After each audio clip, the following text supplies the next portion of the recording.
hoş gelmişsin. Söyle gerek güzelsen, ne korkak getirmişsin. Söyle gerek güzelsen, ne korkak getirmişsin. Sarı sarı buğdalar getirmişem ben size. Sarı sarı buğdalar getirmişem ben size. İsti çörek boğalar düşürecekler size. İsti çörek boğalar düşürecekler size.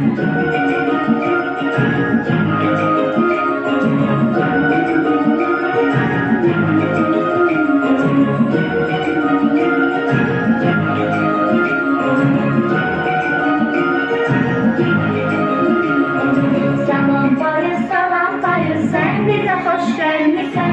Salam bayır sen bize hoş gelmişsin.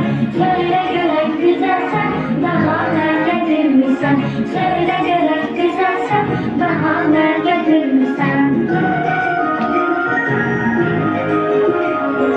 Bağlarda bol meyveler, alma armut heyveler.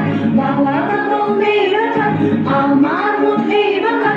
Onlar siz çok yiyin, onlarda vitamin var.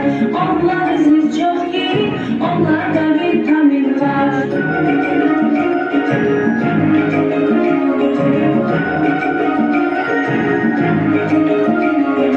Dadlı meyveler için zaman değilik sana. Dadlı meyveler